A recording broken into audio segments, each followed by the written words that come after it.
ಕ್ರಿಸ್ತ ಯೇಸುವಿನ ಮಧುರ ನಾಮದಲ್ಲಿ ನಿಮ್ಮೆಲ್ಲರಿಗೂ ವಂದಿಸ್ತೇನೆ. ಈ ದಿನದ ಒಂದು ಧ್ಯಾನಕ್ಕಾಗಿ ನಾವು ನೋಡುವಂತ ವಿಚಾರ ಏನಂತಂದ್ರೆ, ಬಹಳಷ್ಟು ಮಂದಿ ಒಂದು ಜೀವಿತದಲ್ಲಿ ನಾವು ನೋಡ್ತೇವೆ, ಅವರು ಜೀವನದಲ್ಲಿ ಎಲ್ಲದನ್ನು ಹೊಂದ್ಕೊಂಡಿರ್ತಾರೆ. ಹಣ, ಸಂಪತ್ತು ಎಲ್ಲದನ್ನ ಇರುತ್ತೆ, ಕುಟುಂಬ ಎಲ್ಲ ಇರುತ್ತೆ, ಆದ್ರೆ ಅವ್ರಿಗೆ ಮನಃಶಾಂತಿ ಅನ್ನುವಂಥದ್ದು ಇರುವುದಿಲ್ಲ. ಇದಕ್ಕೆ ನಾನಾ ಕಾರಣಗಳನ್ನ ಎಲ್ಲರೂ ಹೇಳ್ಬೋದು. ಇದಕ್ಕೆ ಬಹಳಷ್ಟು ಕಾರಣಗಳನ್ನ ನಾವು ನೋಡ್ಬೋದು, ಲೌಕಿಕದ ಒಂದು ದೃಷ್ಟಿಯಿಂದ ಎಲ್ಲ. ಆದ್ರೆ ಒಂದು ಆತ್ಮಿಕದ ಒಂದು ದೃಷ್ಟಿಯಿಂದ ಈ ಒಂದು ವಾಕ್ಯದಲ್ಲಿ ಅದು ಸ್ಪಷ್ಟವಾಗಿ ಅದು ಹೇಳಲ್ಪಟ್ಟಿದೆ. ಯಾವುದಂತಂದ್ರೆ 1 ಯೋಹಾನ 2ನೇ ಅಧ್ಯಾಯ 15-17 ವಚನಗಳು. ಅದರಲ್ಲಿ ಹೀಗೆ ಬರೆಯಲ್ಪಟ್ಟಿದೆ: ಲೋಕವನ್ನಾಗಲಿ ಲೋಕದಲ್ಲಿರುವವುಗಳಲ್ಲಿ ಪ್ರೀತಿಸಬೇಡಿರಿ. ಯಾವನಾದರೂ ಲೋಕವನ್ನು ಪ್ರೀತಿಸಿದರೆ ತಂದೆಯ ಮೇಲಿನ ಪ್ರೀತಿಯು ಅವನಲ್ಲಿಲ್ಲ.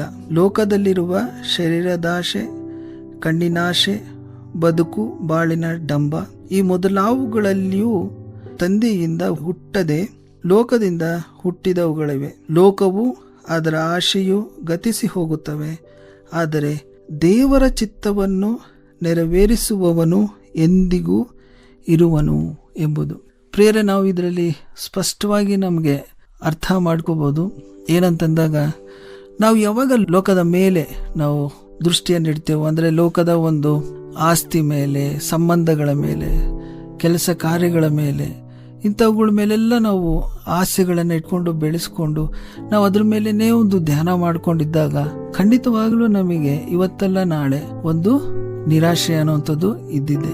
ಆದ್ರೆ ನಾವು ಯಾವಾಗ ಸೃಷ್ಟಿಕರ್ತನ ಮೇಲೆ, ಅಂದ್ರೆ ಈ ಒಂದು ಎಲ್ಲಾ ಒಂದು ವಸ್ತುಗಳನ್ನ ಸೃಷ್ಟಿಸಿದ ಆತನ ಮೇಲೆ ನಾವು ಒಂದು ಪ್ರೀತಿಯನ್ನ ಇಟ್ಕೊಂಡು ಆತನ ಒಂದು ಚಿತ್ತವನ್ನ ನೆರವೇರಿಸುತ್ತಾ ನಾವು ಜೀವಿಸ್ತಾ ಇದ್ದಾಗ ಖಂಡಿತವಾಗ್ಲೂ ನಮಗೊಂದು ಮನಃಶಾಂತಿ, ಸಮಾಧಾನ ಅನ್ನುವಂಥದ್ದು ಯಾವಾಗ್ಲೂ ಇರುತ್ತದೆ. ರೋಮಾಪುರದವರಿಗೆ ಬರೆದ ಪತ್ರಿಕೆ 13ನೇ ಅಧ್ಯಾಯ ಮತ್ತು 14ನೇ ವಚನದಲ್ಲೂ ಸಹ ಇದೇ ರೀತಿಯಾಗಿ ಬರೆದಿದ್ದಾರೆ: ದೇಹದ ಆಶೆಗಳನ್ನು ಪೂರೈಸುವುದಕ್ಕಾಗಿ ಚಿಂತಿಸದೆ ಕರ್ತನಾದ ಯೇಸು ಕ್ರಿಸ್ತನನ್ನು ಧರಿಸಿಕೊಳ್ಳಿರಿ ಎಂಬುವಂಥದ್ದು ಸ್ಪಷ್ಟವಾಗಿ ವಾಕ್ಯಗಳಲ್ಲಿ ನಮಗೆ ತಿಳಿಯಪಡಿಸ್ತಾ ಇದೆ.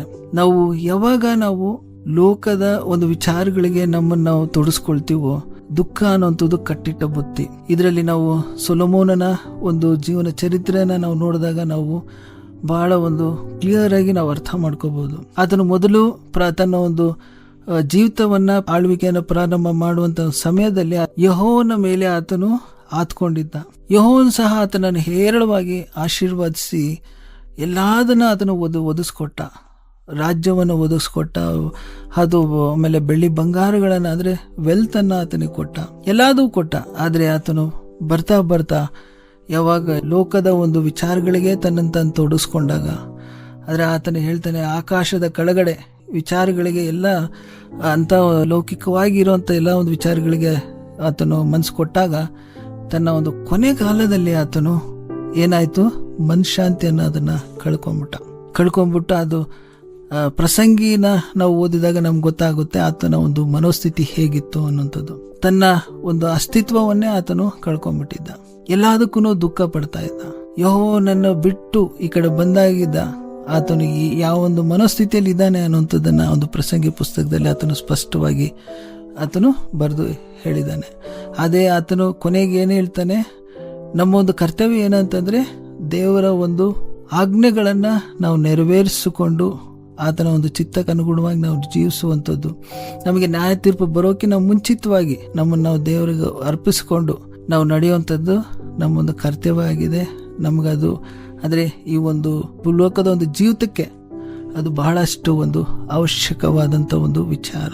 ಅದನ್ನ ಮಾಡ್ಕೊಂಡು ಹೋದಾಗ ಖಂಡಿತವಾಗ್ಲೂ ನಮಗೆ ಮನಃಶಾಂತಿ ಅನ್ನೋದು, ಸಮಾಧಾನವನ್ನು ಆತನು ಸದಾ ಕೊಡ್ತಾನೆ. ಪ್ರಿಯರೇ, ನಮ್ಮ ಒಂದು ಜೀವಿತವನ್ನ ನಾವು ತಂದೆ ದೇವರ ಒಂದು ಚಿತ್ತಕ್ಕೆ ನಾವು ಒಪ್ಪಿಸಿಕೊಡೋಣ, ಆತನನ್ನು ಪ್ರೀತಿಸೋಣ. ಈ ಲೋಕದ ಒಂದು ವಿಚಾರಗಳಿಗೆ ನಮ್ಮನ್ನು ತೊಡಸ್ಕೊಳ್ಳದೆ ತಂದೆ ದೇವರ ಒಂದು ವಿಚಾರಗಳಿಗೆ ನಮ್ಮನ್ನು ತೊಡಸ್ಕೊಂಡು ನಾವು ಜೀವಿಸೋಣ ಅನ್ನುವಂಥ ಒಂದು ನಿರ್ಧಾರವನ್ನ ಈ ಒಂದು ಸಮಯದಲ್ಲೇ ನಾವು ತೆಗೆದುಕೊಳ್ಳೋಣ. ದೇವರು ನಿಮ್ಮನ್ನ ಆಶೀರ್ವಾದಿಸಿ ಆತ್ಮಿಕದ ಒಂದು ಜ್ಞಾನವನ್ನು ಕೊಟ್ಟು ನಡೆಸಲಿ ಅಂತ ಪ್ರಾರ್ಥಿಸ್ತೇನೆ. ಈ ಕಾರ್ಯಕ್ರಮದ ಬಗ್ಗೆ ನಿಮ್ಮ ಅಭಿಪ್ರಾಯ, ಸಲಹೆಗಳು ಹಾಗೂ ಯಾವುದೇ ಪ್ರಾರ್ಥನಾ ಮನವಿಗಳಿದ್ದಲ್ಲಿ ನಮ್ಮ ದೂರವಾಣಿ ಸಂಖ್ಯೆಗೆ ನೀವು ಕರೆ ಮಾಡಬಹುದು. ನಮ್ಮ ದೂರವಾಣಿ ಸಂಖ್ಯೆ 9902606453. ನಿಮ್ಮ ಅಭಿಪ್ರಾಯಗಳನ್ನು ಇಮೇಲ್ ಮೂಲಕವೂ ನಮಗೆ ತಿಳಿಸಬಹುದು. ನಮ್ಮ ಇಮೇಲ್ ID info@fibaonline.org. ವಂದನೆಗಳು.